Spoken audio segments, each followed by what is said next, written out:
నమస్తే. గద్దర్ అవార్డ్స్ రీసెంట్గా ఈ కార్యక్రమం చాలా అట్టహాసంగా జరిగింది. 11 కోట్ల రూపాయలు దీనికోసం ఖర్చు పెట్టారు. సో ఇంత అవసరమా అన్నది ఒక చర్చ. ఆ అవార్డ్ ఫంక్షన్లో సరే 11 కోట్లు ఖర్చు పెట్టారు. ఆ 11 కోట్లు ఏం చేశారు, ఎవరి మీద ఖర్చు పెట్టారు, ఎట్లాంటి ఆర్టిస్టులను అక్కడికి తీసుకొచ్చారు, ఎట్లాంటి పాటలు పాడారు, ఆ ప్రోగ్రామ్ ఓవరాల్గా తెలంగాణ కల్చర్ని ప్రతిబింబించేలాగా తెలంగాణ సోయితో ఏమన్నా ప్రోగ్రామ్ ఏమైనా జరిగిందా? ఆ అవార్డ్స్ పేరు గద్దర్ అవార్డ్స్. మరి ఆ గద్దర్ పేరుని ఇంకా ఎలివేట్ చేసేలాగా, రాబోయే తరాలకి తెలిసేలాగా అట్లాంటి కార్యక్రమం ఏమైనా జరిగిందా? ముఖ్యమంత్రి చాలా బాగా తయారైండు, చాలా గొప్ప డ్రెస్సులు వేసుకున్నాడు, చాలా అద్భుతంగా ఒక హీరోలాగా తయారైండు అన్న ఒక ఎలివేషన్ కనబడ్డది. ఆయన ఎవరు, డిఎస్పి అని ఒక మ్యూజిక్ డైరెక్టరు షో ఒకటి కనబడ్డది, హీరోయిన్ల షోలు కనబడ్డాయి, అంటే డ్యాన్స్లు. సో ఇట్లా అంతకు మించి ప్రోగ్రాంలో ఏముంది అన్నది తెలంగాణ ఉద్యమకారులు అడుగుతున్న ప్రశ్న. నా ముందు తెలంగాణ ఉద్యమకారుడు, క్రాంతిదళ్ అధ్యక్షులు పృథ్వీరాజ్ యాదవ్ గారు ఉన్నారు, మాట్లాడదాం. నమస్తే అన్న. నమస్తే. జై తెలంగాణ. జై తెలంగాణ. సో మీకు ఎట్లా అనిపించింది ప్రోగ్రామ్? చాలా గ్రాండ్గా జరిగింది. మీరు కూడా గతంలో టీఎన్ఎన్ అని ఒక ఛానల్ నడిపారు కాబట్టి మీకు కూడా తెలుసు కదా ఈవెంట్స్, ప్రోగ్రామ్స్ ఎట్లుంటాయి అన్నది. సో చాలా గ్రాండ్గా లైటింగ్స్, ఎఫెక్ట్స్, లైవ్లు ఎక్కడ ఇది అవ్వకుండా, ఆ లైవ్ ఇచ్చిన కంపెనీ కూడా Wizcraft or something national programs చేసే పెద్ద కంపెనీ అది, దానికి ఇచ్చారు. హైటెక్స్ దాదాపు ₹1,40,000 రెంట్ కట్టి హైటెక్స్లో ప్రోగ్రామ్ చేసారు. సో చాలా గ్రాండ్గా జరిగింది. మరి మీకు ఎట్లా అనిపించిందో? తెలంగాణ ఆత్మ లేనటువంటి ప్రోగ్రాం అది. గద్దర్ పరువు తీసేటువంటి ప్రోగ్రాం. గద్దర్ అనే పేరుకు ఆ విలువను మొత్తం తగ్గించేటటువంటి ప్రోగ్రాం జరిగింది. అట్టహాసం అంటే ఓ పెద్ద స్క్రీన్లు ఇవన్నీ పెట్టుడు కాదు అట్టహాసం అనేది. అందులో మనిషి సాంస్కృతికంగా ఆ మనిషి జీవితం కనిపించాలి. తెలంగాణ అంటేనే తెలంగాణ సంస్కృతి, జానపదం, జనపదం, ప్రాణపదం, అది తెలంగాణ ఆత్మని రిఫ్లెక్ట్ చేసే తీరుగా ఉంటుంది అది. సో ఒక జానపదం అనే కాదు, ఈవెన్ సినిమా కూడా తెలంగాణ యాస, తెలంగాణ భాష, తెలంగాణ మనుషులు వీళ్ళందరూ ఉంటే అది నిజమైన తెలంగాణ అవార్డ్స్ ప్రోగ్రామ్ జరుగుతుంది. అక్కడ ఏమున్నది, ఆంధ్రప్రదేశ్ సినిమా అవార్డ్స్ లెక్క. అంటే ఇప్పుడు తెలంగాణ కల్చర్కు ఆంధ్ర కల్చర్కు తేడా ఏంటంటే అక్కడ రికార్డ్ డ్యాన్సులు ఉంటాయి. ఇక్కడ నువ్వు నాట్లేసే కాడ సాహిత్యం ఉంటుంది, మోతలు మోసే కాడ సాహిత్యం ఉంటుంది, కుప్పలు కొట్టే కాడ సాహిత్యం ఉంటుంది, బండ్లు నడిపే కాడ సాహిత్యం ఉంటుంది. సో అటువంటిది కల్చర్ ఇక్కడ నుంచి, అంటే జీవన విధానంతో, శ్రమతోటి, చెమటతోటి వచ్చినటువంటి సాహిత్యం ఇక్కడిది. ఆ రికార్డ్ డ్యాన్సుల లెక్కనే ఈ ప్రోగ్రామ్ ఉన్నది. సో అక్కడ బూతు పాటలు ఉన్నాయి కూడా, అన్ని బూతు పాటలు, ఏదో డ్రెస్సింగ్ చూపించింది కాదు. ఇటువంటి తెలంగాణకు అవమానం జరుగుతున్నదే కదా. తెలంగాణ పోరాటం చేసింది, ఇంతమంది ప్రాణత్యాగాల తర్వాత ఈ ప్రాంత ఔన్నత్యాన్ని, ఈ ప్రాంత సంస్కృతిని నిలబెట్టేందుకే కదా తెలంగాణ తీసుకొచ్చుకున్నది. అటువంటి తెలంగాణ వచ్చిన తర్వాత తెలంగాణ ప్రభుత్వం చేతులల్లా, తెలంగాణలో పుట్టినమని చెప్పుకుంటున్నటువంటి వాళ్ళ చేతులల్లా తెలంగాణ పరువు పోతున్నది. ఎక్కడ కూడా తెలంగాణ ఏం కనబడ్డది స్టేజ్ మీద? పేరొక్కటే ఉన్నది, పేరొక్కటే గద్దర్ అన్న తప్ప గద్దర్ అవార్డు మీద కూడా గద్దర్ అన్న బొమ్మ లేదు కదా. అనౌన్స్ చేసినాడు ముఖ్యమంత్రి, నేను కూడా ఆ స్టేజ్ మీద ఉండి, గద్దర్ అన్న బర్త్డే ఫంక్షన్ రోజు నేను కూడా ఆ స్టేజ్ మీద ఉండి పోయి చేతులేసే కలిపి చాలా మంచి పని చేసినావు పోయి, థ్యాంక్ యూ అని చెప్పిన నేను కూడా. కానీ ఇలా నేనే అంటున్నా ఏంటంటే అసలు అవార్డులకు పేర్లు గద్దర్ అన్న పేరు తీసేసాలి ఫస్ట్. అదొక కమర్షియల్ ఆడియో ఫంక్షనో లేకపోతే ఒక సినిమా ఆవిష్కరణ ఫంక్షన్ లెక్క ఉన్నది. ప్రభుత్వ ప్రోగ్రాం లెక్క ఏ కోశాన ఎక్కడ కూడా కనిపించలే. ఎక్కడ యాంకర్లు ఇక్కడోళ్ళు కాదు, ఒక ఆమె కేరళ ఆమె, ఆయన ఆంధ్ర ఆయనే. అసలు ఎవరికి ఇక్కడ మాట్లాడరాదు అన్నట్టుగానే ఉన్నది అది. కొన్ని గంటలు ఆపకుండా, ఊపిరి ఆపకుండా పాటలు పాడేటువంటి ప్రాంతం ఈ ప్రాంతం, మాట్లాడేటువంటి ప్రాంతం ఈ తెలంగాణ ప్రాంతం. తెలంగాణ ఆస్తి అది. అది ఎక్కడ కూడా ఏ కోశాన కనిపించలే. ఈయన లింగలింగ అనుకుంటే ఇంత డ్రెస్ గీసేసా షైనింగ్, ఆ సినిమాల దగ్గర నేను కూడా సినిమాల లెక్కనే కనిపించాలన్నట్టుగా చూపించినట్టుగానే ఉన్నది. కానీ హీరోల ముంగట నేనాడ జీరో అవుతున్నట్టుగా ఈయన పోజులు కొట్టే లెక్కనే ఉన్నది ముఖ్యమంత్రి. కానీ అసలు నిజంగా కూడా ఎక్కడ, నాకైతే ఏ కోశాన గింత కూడా ఎక్కడ కూడా కనిపించలేదు. కనీసము అంటే గద్దర్ అన్న పేరుకు అవమానం జరిగింది. తెలంగాణ ప్రాంత సినిమాలో ఉన్నటువంటి, సినిమా రంగంలో ఉన్నటువంటి వాళ్ళకు కూడా చాలా మంది కన్నా అవమానం జరిగింది. అదే అయ్యేది ఉంటే సేమ్ ఓల్డ్ ఫేసెస్ కదా అక్కడ వచ్చినండి. అదే వాళ్ళే ఆంధ్ర ప్రాంతంలో ఉన్నటువంటి సినిమా ఆర్టిస్టులే వాళ్ళే కనబడ్డారు. కానీ తెలంగాణ ఎక్కడ, మళ్ళీ వాళ్ళ చుట్టే తిరిగినాయి కెమెరాలు ఇదంతా కూడా. అయితే చిరంజీవి, నాగార్జున, ఇంకోైనా రామ్ చరణ్, లేకపోతే ఇంకోరు వాళ్ళ చుట్టే తిరిగింది. సో ఇప్పుడు ఈ మధ్య కాలంలో వచ్చినటువంటి సినిమాలలో ఒక అద్భుతమైన సినిమా బలగం. ఇప్పుడు ఈయన నిజంగా అంటే ఇప్పటికేందంటే ఈయన ఆంధ్రోలయం మోస్తున్నాడు. ఈయన తెలంగాణలోకి ఒక ఫెడరేషన్ పెట్టి ఒక 1000 కోట్లు 2000 కోట్లు పెట్టి ఎన్ శంకర్ అన్న అసొంటోళ్ళనో లేకపోతే నరసింహరావు గారు అసొంటోళ్ళనో వీళ్ళని పెట్టి కనుక పెట్టి ఒక అంటే 5 కోట్లో 10 కోట్లో ఇచ్చి బడ్జెట్లు పెట్టి చాలా మందిని పిలిచి నువ్వు ఎంకరేజ్ చేసి నువ్వు సినిమాలు తీరబోయ్ అంటే అప్పుడు తెలంగాణ సంగతి తెలుస్తుంది. ఒక్కొక్క తెలంగాణ సంగతి తెలుస్తుంది. ఇలా ఏ పాట చూడు చంద్రబోసు నువ్వు పాటలు చూస్తే నువ్వు మిట్టపల్లి కావచ్చు, కాసర్ల శ్యామ్ కావచ్చు, వరంగల్ సీన్ కావచ్చు, నువ్వు అంటే ఇటువంటి వాళ్ళందరూ ఇక్కడ ఉన్నారు కదా. వీళ్ళందరూ నువ్వు ఇప్పుడు తెలంగాణను ఆవిష్కరించినటువంటి వ్యక్తే పాస్ పోతే ఎంఐపి పాస్ అట, మోస్ట్ ఇంపార్టెంట్ పర్సన్ పాస్. ఎవరికి ఇచ్చిరు? ఇది ఎన్ శంకర్ అన్నకి ఇచ్చిరు, ఎన్ శంకర్ గారికి. ఆయన మీటింగ్ కాడికి పోయినట, ఇంతకుముందు మాట్లాడితే చెప్తున్నాడు. నేను మీటింగ్ కాడికి పోయినా పృథ్వీ ఆడికి పోయినాక నేను లోపలికి కూడా పోయినా 6 గంటలకు పోయే వరకు సీట్లు లేవంటారు. ఇది ఎక్కడిదైనా అంటే ఎన్ శంకర్ అన్న సొంటోళ్ళే మోస్ట్ ఇంపార్టెంట్ పర్సన్ పాస్ పట్టుకొని పోయినోనికే ఎంట్రీ లేకపోతే అది గవర్నమెంట్ ప్రోగ్రామా లేకపోతే అది ఈ సినిమా ఆర్టిస్టులకు సంబంధించి చిరంజీవి ఇంట్లో ఫంక్షనా, నాగార్జున ఇంట్లో ఫంక్షనా, అది లేకపోతే రేవంత్ రెడ్డి ఇంట్లో ఫంక్షనా? అవార్డులు అనేది గవర్నమెంట్ అవార్డు కదా. అటువంటి వాళ్ళకే సీట్లు దొరకలే, అవమానపడ్డా అంటే మరి ఏం చేసిరా అంటే అంత వాళ్ళోళ్ళే మొత్తం ఆంధ్రలో వచ్చి ఆడ స్టేజ్ మీద కబ్జా చేసుకున్నారు. ఆడ ఉల్టా ఆయన తిట్టి వచ్చినట్ట, బయటకు వచ్చిన పోలీస్ ఆఫీసర్స్ ముంగట కూడా తిట్టి బయటకు వచ్చినట్ట. అంటే ఇటువంటి వాళ్ళకే ఆడికి పోయిన తర్వాత కూడా అవమానం జరుగుతాయి. ఇంకొక అవమానం కూడా ఏంటంటే ఇప్పుడు గదరన్న అవార్డు పేరు మీద అవార్డ్స్ నడుస్తున్నాయి కదా. గదరన్న భార్య వచ్చింది అక్కడ, మిల్లక్క గారు వచ్చేటికి. అవును, వాళ్ళకి కనీసం అరే నువ్వు జ్యోతి ప్రజ్వలన చేసేటప్పుడన్నా వేదిక మీద కన్నా కనీసం పిలిపియాలి కదా. ఇంత అవమానం ఏంది అసలు? నాకు తెలిసితే వాళ్ళు బైకాట్ చేయాలి, అడికెళ్ళి వచ్చేసేను ఉండే వాళ్ళు ఇంకా ఆడ కూర్చున్నారు. అసలు వాళ్ళని స్టేజ్ మీద ఎక్కడ పిలిచారు? ఇప్పుడు వెన్నెల ఉన్నది సాంస్కృతిక సారథి పెట్టి ఆమెకు గదరన్న వేషం వేసుకొని పోయి ఆడ కూర్చొని ఉన్నది కదా. అరే ఒక్కసారి వేదిక మీద మరి ఆమె కూతురు అనే వేదిక మీద సాంస్కృతిక సారథి కదా. ఎక్కడ లేనేలేదు, విలువనే లేదు, వాళ్ళకి లేనేలేదు. మరి వాళ్ళు ఎందుకు పోయి కూర్చుంటారో నాకు కూడా అర్థమైతలేదు. కానీ ఎందుకు కూర్చోవాలి అసలు? నువ్వు అగౌరవం ఉన్న దగ్గర ఎందుకు పోవాలి? పుట్టిగా ఆ పేరును వాడుతున్నారు.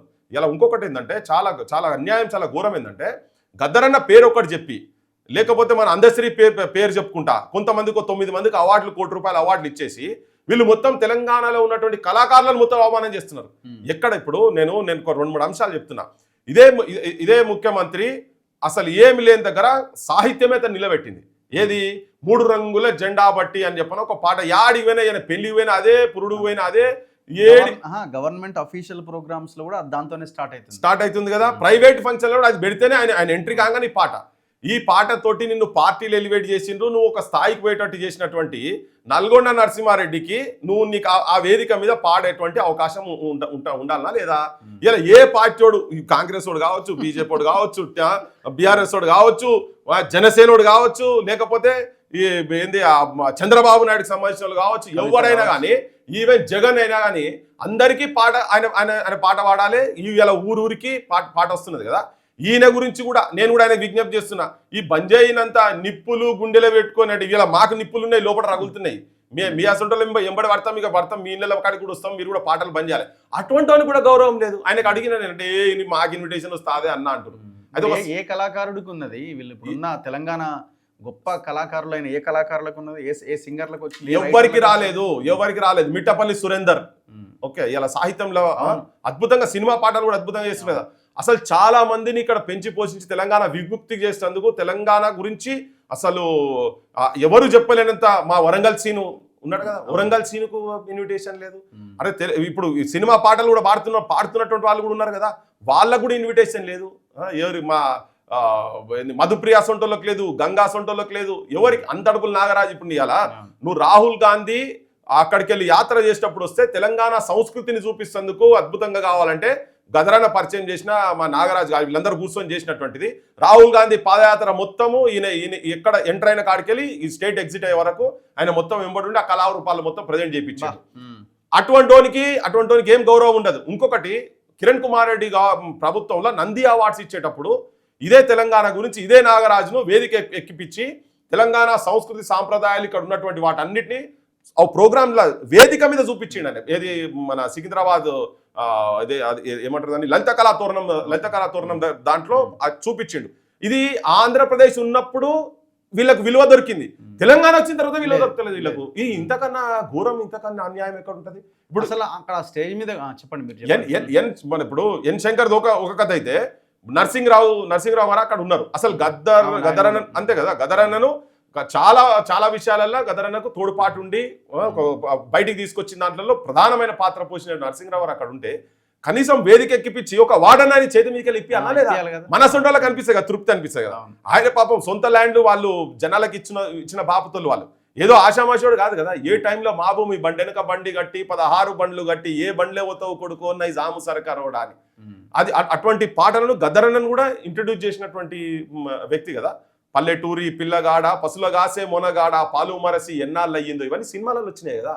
మరి అటువంటి పెద్ద మనుషులు ఆడుంటే వెనుక సీట్లలో కూర్చుంటారు, మరి ముంగటి సీట్లలో ఎవరు కూర్చుంటారు?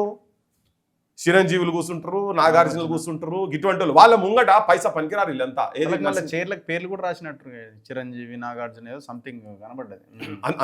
అంత ప్రియారిటీ, చాలా ప్రియారిటీ. ఇది కేవలం తెలంగాణను అవుట్ రైట్ గా అవమానం చేసేటువంటి అవార్డు ఫంక్షన్ అది. ఇంకొకటి ఇలా నేను ఒక 2 అంశాలు క్లియర్గా అంటే వ్యూహాత్మకంగా తెలంగాణ చరిత్రను బొందబెట్టేటువంటి ప్రయత్నం రేవంత్ రెడ్డి చేసాడు. ఆయన ఏం చెప్తాడు, మద్రాస్ నుంచి తెలుగు సినిమా హైదరాబాద్కు వచ్చేందుకు చార్మినార్కి ఎట్లయితే 4 మినార్లు ఉంటాయో ఆ 4 మినార్లలో 4 పేర్లు చెప్పిండు. ఒక మినార్ ఎన్టీ రామారావు, ఒక మినార్ నాగేశ్వరరావు, ఒక మినార్ రాఘవేందర్ రావు, ఒక మినార్ కృష్ణ అన్నాడు. పచ్చి అబద్ధం. ఒక బానిస, ఆంధ్ర సినిమాకు బానిస అయినటువంటి ముఖ్యమంత్రి రేవంత్ రెడ్డి జనానికి ఒక రాంగ్ మెసేజ్ ఇస్తున్నాడు. అసలు సినిమా అంటేనే ఆంధ్ర అని చెప్పేటట్టుగా ఇస్తున్నాడు. ఇది చరిత్రలో ఒక ముఖ్యమంత్రి స్థాయిలో మాట్లాడినప్పుడు బ్రాండ్ అయి కూర్చుంటుంది, అదే కరెక్ట్ అయి నిజమైపోతుంటది. ఇలా నేనేం చెప్తున్నా అంటే అది ఆ 4 కాదు, అది ముఖ్యంగా జరిగింది చెన్నారెడ్డి ముఖ్యమంత్రి ఉన్నప్పుడు చెన్నారెడ్డి ద్వారా జరిగింది. పైడి జయరాజు ప్రధానమైన పాత్ర పోషించింది దాంట్లో.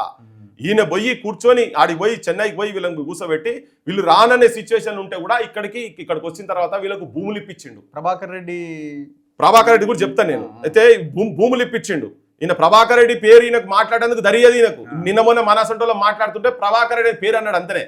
అయితే వీళ్ళు పోయి అక్కడ కూర్చుంటే సినిమా ఇక్కడికి వచ్చేటందుకు పైడి జయరాజు సర్వం కూర్చొని ముఖ్యమంత్రితో అప్పుడున్న చెన్నారెడ్డి గారితో మాట్లాడి వీళ్ళకు భూములు, ఎన్టీ రామారావుకు నాచారంలో భూములు ఇప్పించిండు, గోల్కొండ చౌరస్తా దగ్గర భూములు ఇప్పించిండు, పద్మాలయాలు, సురేష్ ప్రొడక్షన్లు వీళ్ళకి ఇప్పించినాయి, అన్నపూర్ణ స్టూడియోస్ అంటే ఇక్కడ రామానాయుడు, వీళ్ళందరికీ భూములు, ప్రజల భూములు, సినిమాలు వీళ్ళు పెట్టేందుకు సినిమా ఇక్కడ బయటికి తీసుకొస్తాను పెడితే ఇలా మొత్తం అందరు కన్స్ట్రక్షన్ చేసి కొన్ని వేల కోట్ల రూపాయలు, లక్షల కోట్ల రూపాయలు సంపాదించుకుంటా వీళ్ళ ఏవి ఇక్కడ సినిమా తీసుకొస్తేందుకు వీళ్ళకేమో పారితోషకాలు ఇచ్చిండ్రు. కానీ ప్రభాకర్ రెడ్డి అసంటోళ్ళు 10 ఎకరాలు 12 ఎకరాలు సొంత భూమి ఇచ్చిండు. కార్మికుల గురించి ఎట్లా మరి ఇక్కడ కార్మికులు ఇబ్బంది పడతారు కదా అంటే సొంత భూమి ఇచ్చినటువంటి ప్రభాకర్ రెడ్డి గారి పిల్లర్ కాదు ఇక్కడ ఈయనకు ముఖ్యమంత్రికి తీసుకొచ్చిన చెన్నారెడ్డి పిల్లర్ కాదు, పైడి జయరాజు పిల్లర్లు కాదు, వీళ్ళు కాంతారావు సంటోళ్ళు పిల్లర్లు కాదు, ఇది మినార్లు కాదు వీళ్ళు. కానీ ఆ 4 మినార్లు అవుతారు. ఈ 4 ఇక్కడ భూములు తీసుకొని ఇక్కడికి వచ్చి లాస్ట్కి ఇండ్లు కూడా అక్కినేని నాగేశ్వరరావు ఇల్లు కూడా గవర్నమెంట్ ఇచ్చిన ఇంట్లలో జాగలా కట్టుకున్నటువంటి ఇల్లు అది. ఆయన నాగేశ్వరరావు స్టూడియో అవన్నీ అప్పుడు ఇచ్చినాయి, అవన్నీ ఇచ్చినాయి, కమర్షియల్ గా వాడుకుంటున్నారు కదా మొత్తం. ఇలా కిరాయిలకు రామానాయుడు, అన్నపూర్ణ, పద్మాలయ నేను చెప్పిన పేర్లు అన్ని ఇలా కమర్షియల్ యూనిట్స్ కాదు వాళ్ళు వాడుకునేది. ఇంకొకటి ఎటువంటి నీ గౌరవం దొరుకుతుంది ఇక్కడ, నీ గవర్నమెంట్ వచ్చినాక నువ్వే ఇల్లీగల్ గా ల్యాండ్ కబ్జా చేసి ఫంక్షన్ హాల్లు పెట్టుకొని కన్వెన్షన్ పెట్టిన నాగార్జున సొంటోనికి గౌరవం దొరుకుతుంది ఆ స్టేజ్ మీద నీకు. కానీ ఒక్క ప్రభాకర్ రెడ్డి కుటుంబం కనిపించదు నీకు, పైడి జయరాజు గారి కుటుంబం కనిపించదు, చెన్నారెడ్డి కుటుంబం కనిపించదు, ఇటువంటి నరసింహరావు గారి కుటుంబాలు కనిపించాయి నీకు, కాంతారావుల కుటుంబాలు కనిపించాయి నీకు. కానీ ఆయనకు మాత్రం కబ్జా కోరును పక్కకు పెట్టుకుంటావు. ఇంకొక ఆయన ఏంది, ఆయన కొడుకు చేయబట్టి ఇక్కడ తొక్కిసలాటలా ఒక పసిపాప హాస్పిటల్ ఉంటాడు, తల్లి ఏమో చనిపోతుంది.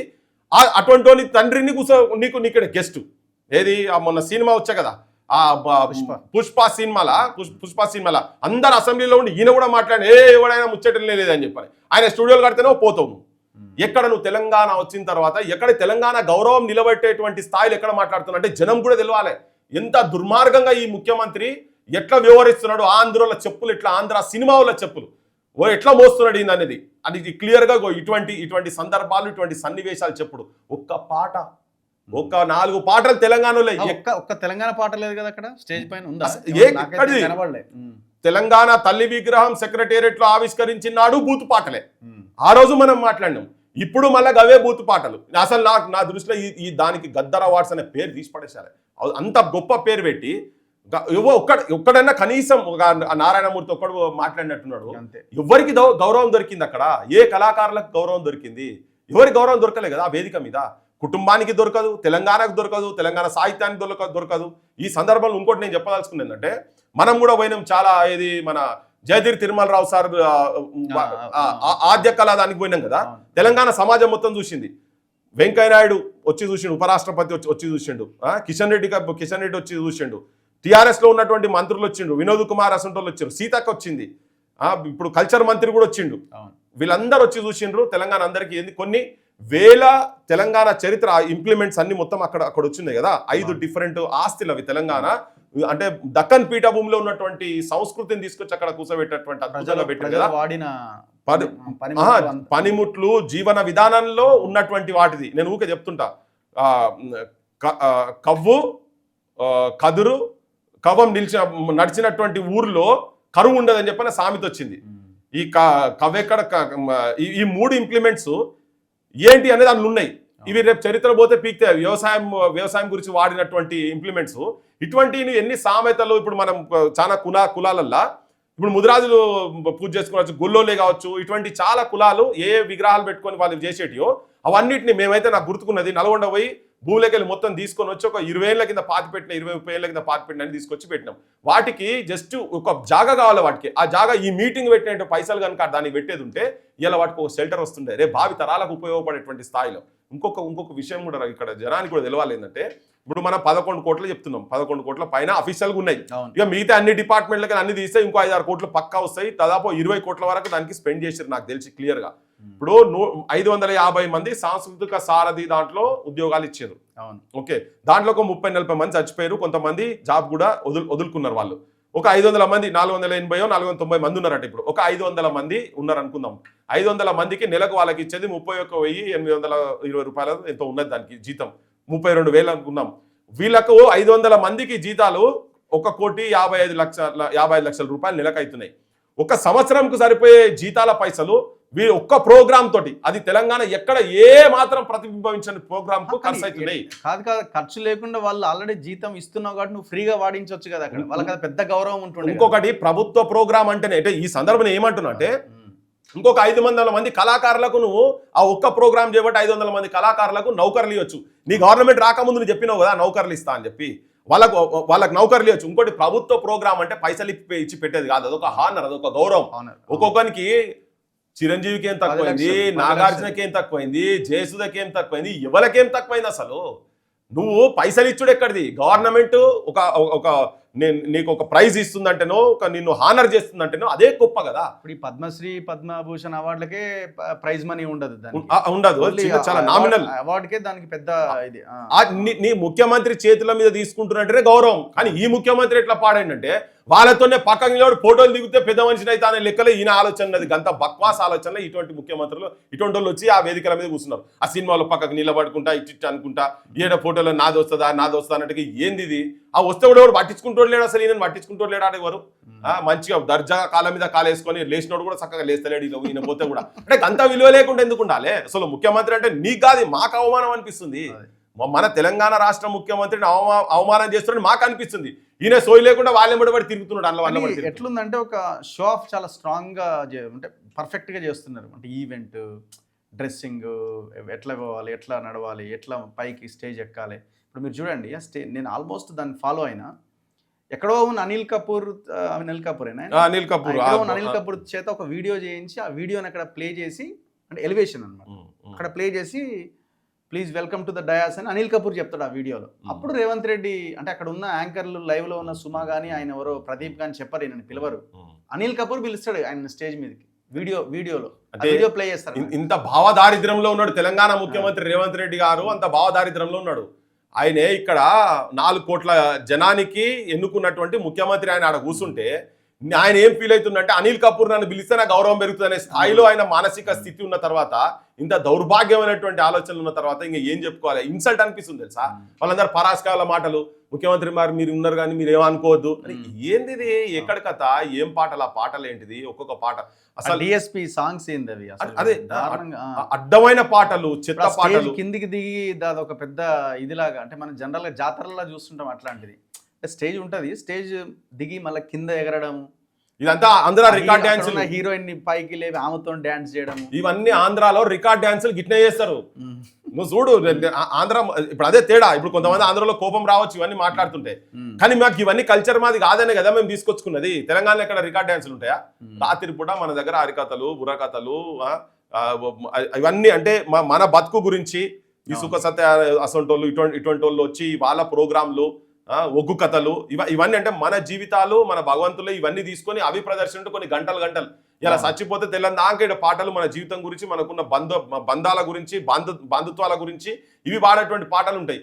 అసలు అది ఏం లేదు, అట్లా ఎక్కడ కూడా ఏం లేకుండా. అంటే ఇప్పుడు ఈ సినిమాకి ఇట్నే ఉంటుంది కావచ్చు అనిపించింది. నేనేమనుకున్నా అంటే తెలంగాణ వచ్చిన తర్వాత అసలు కంప్లీట్ గా ఈ ముఖ చిత్రమే మారుతుందని. ఎవరు దేంట్లో తక్కువ చెప్పు? మన దాంట్లో మ్యూజిక్లే లేరా, పాటలు లేరా, రాష్ట్రాలు లేరా, కథలు రాష్ట్రాలు లేరా? ఇదే ప్రభాకర్ రెడ్డి దాదాపు 24-25 స్టోరీలు రాసిండు కథలు. పండంటి కాపురం చాలా పెద్ద పెద్ద ఉంటాయని, అద్భుతమైన సినిమాలు. ఆయన గురించి అసలు టాక్ లేదు, ఏం లేదు. అటువంటి వాళ్ళని అంటే వీళ్ళందరినీ పక్కకు పడేసి వాళ్ళనే ఆ 4-5 పేర్లనే వాళ్ళ కుటుంబాలకు సంబంధించినటువంటి వాళ్ళే ప్రొజెక్షన్ చేస్తున్నాడు. వాళ్ళనే అసలు తెలంగాణ సినిమా అంటే, తెలుగు సినిమా అంటే వాళ్ళే అన్నట్టుగా చూపిస్తున్నాడు.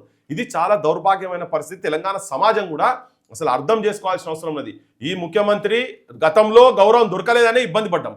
తెచ్చుకున్నాక, రాష్ట్రం తెచ్చుకున్నాక కూడా ముఖ్యమంత్రి రేవంత్ రెడ్డి రూపంలో తెలంగాణ జనానికి, తెలంగాణ సినిమాకు, తెలంగాణ కవులకు, తెలంగాణ కళాకారులకు, తెలంగాణ రచయితలకు, పాడేటోళ్ళకు, ఆడేటోళ్ళకు అందరికీ మూకుమ్మడిగా అవమానపరుస్తున్నాడు. ఈయన చాలా క్లియర్. విషయం ఏమైపోయిందంటే ఇప్పుడు అపోజిషన్స్ పార్టీలు కూడా మాట్లాడవద్దు దీంట్లో, ఎందుకంటే అక్కడ ఓట్లు ఉంటాయి కదా. అలా వాళ్ళని చిరంజీవిని ఏమనంటే చిరంజీవి ఓట్లు పోతాయేమో ఇట్లా. ఇప్పుడు మీరు మాట్లాడగలుగుతారు ఉద్యమకారులుగా, తెలంగాణ సోయున్న వాళ్ళుగా, తెలంగాణ కోసం పనిచేసిన వాళ్ళుగా. పార్టీలు కూడా మాట్లాడాయి. ఇప్పుడు ఒక్కటే క్లియర్ అయిపోయింది అంటే ఇది పార్టీలు అన్నాయా 11 కోట్లు దేనికయా నువ్వు ఆడ పెట్టొచ్చు కదా, రవీంద్ర భారతిలో ప్రోగ్రామ్ పెట్టి 50 లక్షల్లో చేయొచ్చు కదా అని పార్టీలు కూడా అనవు. తెలంగాణ అన్ని రాజకీయ పార్టీల నాయకత్వము ఆంధ్ర సినిమా వాళ్ళ చేతిలో బందీ అయిపోయినది, బాంఛన్గిరి చేస్తున్నది. ఇప్పుడు మనం మాట్లాడేటి కనుక వాస్తవాలు అయితే తెలంగాణ జనానికి ఎక్కాలి. ఇప్పుడు తెలంగాణ జనం అరే మాకు అవమానపరుస్తున్నారు, మన జనాన్ని అవమానపరుస్తున్నారు అని చెప్పి తెలంగాణ జనం అనుకుంటే వీళ్ళు భయపడతారు. కానీ మనోళ్ళకి సోయలేదు కదా. పాకెట్లు ఇస్తే, ఆ బాటిల్ ఇస్తే, క్వార్టర్ బాటిల్ ఇస్తే, ముక్క ఇస్తే, 500, 1000 ఇస్తే ఓట్లు వేసే బాపతని మనోళ్ళకు అట్లా బ్రాండ్ అయిపోయి ఉన్నాం కదా. ఎవరు ఇళ్ళలో ఆ వేదిక మీద ఉన్నటువంటి ఎవరు ఏ తెలంగాణ విముక్తి గురించి ఎవరు వచ్చి మాట్లాడారు? ఎవరు 10 రూపాయలు ఇచ్చినోడు ఎవడో ఒక్కడని ఉన్నాడా? ఎవరు లేరు కదా. ఇది తెలంగాణ జనం అర్థం చేసుకోవాలి. మనం ఇంకా మన అస్తిత్వం గురించి కొట్లాడుతున్నాం. ఎందుకు మన బిడ్డలు తలగబడిపోయినరు, కాలిపోయినందుకు, ఎందుకు ఉరేసుకొని చచ్చిపోయినరు, ఎందుకు ట్రైన్లకు అడ్డం పోయినరు, ఏ ఆత్మగౌరవం గురించి పోయినరు? అదే ఆత్మగౌరవం పోతుందని ఇప్పటికి మనం కాపాడుకోలేకపోతున్నామనే కదా మన తాపత్రయము. ఇలా ఎందుకు మాట్లాడుతున్నాం? ఇలా మాట్లాడుతున్నా సినిమా పిచ్చోళ్ళకు మన అందరం వ్యతిరేకమే కదా. బట్ అయినా మన ఈ ప్రాంత అస్తిత్వం కాపాడుకోవాలా లేదా? అందుకే మాట్లాడుతున్నాం. ఇవాళ జనానికి కూడా ఎక్కేది ఏంటంటే ఈ రాజకీయ నాయకులు అందరూ కూడా బందీ అయ్యారు. అందుకే కూడా మాట్లాడతలేడు. ఇప్పుడు మీరు TV9 ఏదో ఢిల్లీలో ఏదో ప్రోగ్రామ్ పెట్టారు కదా, ముఖ్యమంత్రి ఇంటర్వ్యూ చేశారు కదా వీళ్ళు, ఛానల్ ఏదో దాని ఏదో అంటారు కదా, కాన్క్లేవా ఏదో సంథింగ్. సో అది పెట్టినప్పుడు నిన్న ఆయన మాట్లాడుతున్నాడు ఏంటంటే కేసీఆర్కి మీకు ఏంటి గొడవ అని యాంకర్ క్వశ్చన్ అడిగితే, మాకు ఆయనకి ఏం గొడవ, ఎలక్షన్స్ అప్పుడు మేము మాట్లాడుకున్నాం, ఎలక్షన్స్ వరకే అది అయిపోయింది. ఆయన ఇంట్లో ఉన్నాడు, ఆయన ఫామ్ హౌస్లో ఆయన ఉన్నాడు, ఆయనే, మేము అధికారంలో మీ పని మేము చేస్తున్నాం, రాజకీయ ప్రత్యర్థులను తప్ప మాకు ఏది లేదని అంటాడు. ఇప్పుడు అప్పుడు ఎట్లా మాట్లాడినారు? నన్ను అరెస్ట్ చేస్తావా, నా బిడ్డ పెళ్లికి పోనీయవా, ఎట్లా చూస్తాం మేము, 1,00,000 కోట్లు తిన్నారు, ఇవన్నీ మాట్లాడిన వాళ్ళు ఇప్పుడు సడన్గా ఎట్లా మారుస్తున్నారు చూడండి. వాళ్ళకు ప్రజలేమో వాడిచ్చే ఒక 500, అమ్మ 500 తీసుకున్నా ఎట్లా నేను మాట మీద నిలబడాలి కదా అని చెప్పి వాడికి వెళ్ళి ఓటేస్తున్నారు కదా, ఎవడైతే డబ్బులు ఇచ్చిండో వానికి. సో తేడా ఏంటన్నది మనం గమనించాలి. ప్రజలు కూడా కొంత లౌక్యంగా ఆలోచించాల్సిన అవసరం ఉంది. వాళ్ళు అధికారము, ఆస్తుల పంపకాలతోటే వాళ్ళు అక్కడ వరకే పరిమితమయ్యారు. కానీ ఈ రెండిట్లల్లా ప్రజలను అవమానపరుస్తున్నారు. మన ఆత్మగౌరవాన్ని కూడా వదిలేస్తున్నారు కదా. వాళ్ళకి ఆత్మగౌరవం ఎక్కడిది? వాళ్ళు ఒకటే కదా. వాళ్ళ కుటుంబం ఇబ్బంది పడ్డదన్న దాన్ని కూడా వాళ్ళు పక్కన పెడుతున్నారు. అంటే వాళ్ళకి పౌరుషం లేదు, ఆత్మగౌరవం లేదు, మేము మనుషులం అన్న ఆలోచన వాళ్ళకి లేదు, అన్ని వదిలేస్తున్నారు పదవుల కోసం, పైసల కోసం, భూముల కోసం. మొత్తం వాళ్ళకి అవన్నీ ఏమి ఉండయి. వాళ్ళు చెప్పేటందుకే, బయట చెప్పేటందుకే ఇవన్నీ. ఇంకొకటి ఏంటంటే ఇక్కడ ఆయనే ఈ సందర్భంలో జనానికి కూడా చెప్పేది ఏంటంటే, ఆయనే ఒక ఇంట్లోకి వెళ్ళి రాత్రిపూట వచ్చి తీసుకుపోయినందుకే ఇలా అంతగానో మాట్లాడింది కదా. నన్ను రాత్రిపూట తీసుకుపోయారు, నా బిడ్డ పెళ్లికి లేకుండా చేసేటట్టుగా ప్రయత్నం చేశారని చెప్పని. నువ్వు ఇండ్లే గులగొడుతున్నావు కదా. ఇప్పుడు అదే ఇండ్లు 1000 ఇండ్లు గులగొట్టే అయిపోయాల, వెలుగుమట్లలో 1000 ఇండ్లు గులగొట్టే. ఇలా నిన్న ఏదో బంద్ అనే పని అంటే మొత్తం యూత్ను మొత్తం ఎక్కడెక్కడ ఇళ్లలో అందరిని ఎత్తుకపోయి బొక్కల వారేస్తారు కదా. సలాకాలు పెట్టి ఇక్కడ పెట్టి మేము తీసినాం, ప్రజాభవన్ అంత ముందు ఉన్న దాన్ని మొత్తం తీసేసినాం, సలాకాలు తీసేసినాం, ఇనుప కంచెలు పోయినాయి ఇప్పుడు అని చెప్పని అన్నావు కదా. ఆడ నీ ఇంటికాడ తీసేసినావు, మా ఇళ్ళ కాడ పెట్టినావు నువ్వు కంచెలు మొత్తం. ఈ రాజకీయ వ్యవస్థ మొత్తం వీళ్ళందరూ ఒకటే. ఇవాళ ఒక్కరు కూడా జైళ్ళకు పోలే కదా, పోరు వీళ్ళు ఎవరు పోరు, వాళ్ళు వస్తే వీళ్ళు ఓరు వీళ్ళు వస్తే టోకన్ ప్రొటెస్టులు జరుగుతున్నాయి, జరిగినాయి కూడా. వీళ్ళంతా ప్రజలు దీన్ని అర్థం చేసుకోవాలి. ఈ రాజకీయ వ్యవస్థ, రాజకీయ నాయకులు అందరూ వీళ్ళందరూ ఒకటే ఉన్నారని. ఒక్కడు కూడా ఇప్పుడు వెలుగుమట్లో గంది ఇండ్లు పోయినాయి కదా, వేరే పార్టీ వాళ్ళు కూడా వచ్చి అసెంబ్లీ కూడా కూర్చొని అడుగుతలేరు, కూర్చొని కొందరేమో డ్రామాలు చేసి బయటకు వచ్చి ఆడికెళ్ళి ఫ్యూచర్ లో పార్టీలు పెడతాం అంటే కూడా డ్రామాలు చేసి బయటకు వచ్చారు. వీళ్ళు ఎమ్మెల్యేలు ఉన్నటువంటి వాళ్ళు ఆడ ఉండి గాంధీ తాత ముంగట కూర్చొని నేను రాజీనామా చేస్తారా బాయ్ అని చెప్పో, లేకపోతే దీక్షకో ఎవడన్నా ఒక్కడన్నా కూర్చున్నాడా ఇంతమందిలో? ఇది జనం కూడా అర్థం చేసుకోవాలి. ఎటుపోతుంది ఇదంతా? కాలుతోని పాపం దంతే, కేసు కూడా పెట్టేయలేదు ఇప్పటిదాకా. ఇవి అటువంటి వ్యవస్థలు ఉన్నాం మనం. ఈ రాజకీయ నాయకులు మొత్తం అందరు ఒకటే. అందులో సినిమా వాళ్ళతోటి వీళ్ళందరూ బందీ అయిపోయి ఉన్నారు. వాళ్లకు ఆ సెలబ్రిటీ స్టేటస్ వీళ్ళు వాళ్ళందరూ కలిసి పంచుకుంటారు. ప్రజలు మాత్రం ఆగం పట్టిస్తారు. గద్దర్ అన్న పేరు నాశనం పట్టిస్తారు. గద్దర్ అన్న పేరు ఆ అవార్డుకు తీసేస్తే మంచిది నా దృష్టిలో. అప్పుడు సంతోషపడ్డా. ఇప్పుడు చెప్తున్నా, గద్దర్ అన్న బొమ్మలేని అవార్డు, అది ఇచ్చినా ఒకటే ఇవ్వకున్నా ఒకటే. ఇప్పుడు అటైర్ మీద ఎందుకు అంత ఫోకస్? అంటే ఉంటే బాగానే ఉంటుందా? అంటే అట్లా ఉండాలి నా ముఖ్యమంత్రి అటైర్, డ్రెస్సింగ్, దీని మీద ఏమంటారు దాన్ని? మరి ఆయన దాంట్లో ఒక ఎలివేషన్ అనేది చాలా అద్భుతంగా చేసుకుంటున్నాడు. ఇప్పుడు ముఖ్యమంత్రి ఎట్లా వస్తున్నాడు, ఎట్లా పోతున్నాడు, ఏం డ్రెస్ చేసుకున్నాడు, దాని మీద చర్చ జరుగుతున్నది. అంటే పాపం ఆయనకు నన్ను ముఖ్యమంత్రి అని ఎవడు కన్సిడర్ చేస్తలేడు కదా అన్నతోటి పడ్డది ఆయనకు. అది లోపల సైకలాజికల్గా ఎక్కింది ఆయనకనే.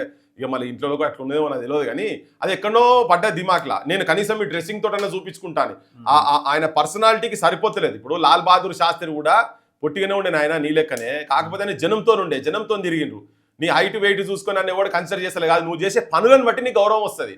నువ్వేమైనా అన్ని అడ్డమైన పనులు చేసుకుంటా, నువ్వు ఉట్టిగా నువ్వు వేసి నేను 1,00,000 రూపాయలు అంగేసినా, నేను 2 లక్షల పైంట్ వేసినా, 3 లక్షల బూట్లు వేస్తున్నా, బయట దేశంకి వెళ్ళి జాంగా పని వేసినా, ఇవి కాదు కదా చూసేది. నువ్వేం పని చేస్తున్నావు అనేది. నీ గౌరవం ఎప్పుడు పెరుగుతుంది, ఎప్పుడు విలువ ఎప్పుడు పెరుగుతుంది? జనం తరఫుకెళ్ళి నువ్వు ఉండి జనానికి నువ్వు చెప్పిన పనులన్నీ నువ్వు కనుక చేసేది ఉంటే జనమే నిన్ను గౌరవిస్తారు. నీ బట్టలు చూసి గౌరవించేటోడు ఓడు నీోడు కాదు. ఇది నీకు అది ఉండేది కాదు. అది ఉట్టిగా rolled gold ornament. You are not నిజమైన బంగారం కాదు.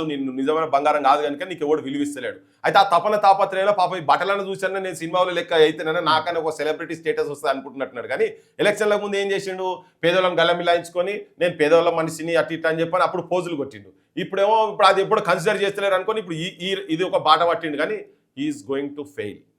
Anyway, thank you very much. చూద్దాం ఏం జరుగుతుంది అన్నది. ఎనీవే, చూస్తూనే ఉండండి మన తొలి వెలుగు.